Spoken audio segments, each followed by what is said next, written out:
Hello everybody and welcome to this week's episode of Uncle Guy's Guidance. I'm Uncle Guy and I'm here to give you all the guidance you might need as you head out into the great outdoors.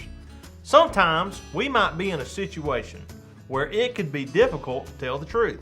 Like the time that Squirt tested out our Creature Commander frog call and all it called was a bunch of skunks. Now that's a big stinky difference right there.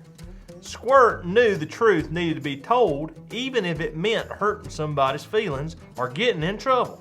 So listen up, here's what you need to know, okay? Your words should always be true. You see, there's this true story in the Bible about a boy named Samuel. He had a chance to lie, but he chose to tell the truth, even though he could have gotten into a heap of trouble. Samuel was a young boy who lived with this man named Eli, and he was kind of his helper, and they served God together. Well, one night as Samuel was dozing off under the comfy covers, he heard the voice of God. Now here's the deal. He didn't realize it was God talking to him. He thought that it was Eli and that he must be calling for him.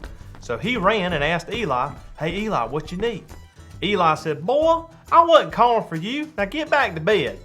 So Samuel went back to bed. Well, this happened 2 more times, and both times Samuel thought that it was Eli calling for him.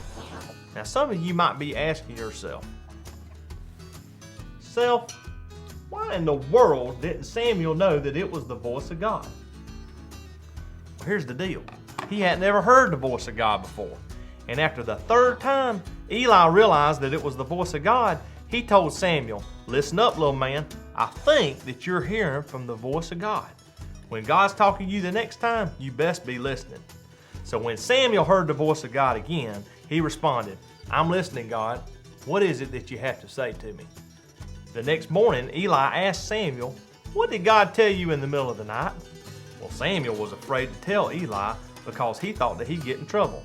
You see, look here. God told Samuel that Eli's family was going to go through some really hard times. Samuel chose to do the right thing though and told Eli the honest truth, the whole truth, and nothing but the truth. Whoo, doggy! Samuel had a choice to make and he did the right thing, just like good old Squirt. They both knew that their words should always be true. Samuel knew that he needed to be truthful and tell Eli about all the troubles coming his family's way, and Squirt knew he needed to tell the truth so Creature Commander could fix all the stinky frog calls. No matter what, whether you think you might get in trouble or make somebody upset, you gotta remember that your words should always be true. God is happy when we tell the truth. Well, y'all have fun out there in the wild and don't forget Uncle Guy's guidance. Your words should always be true.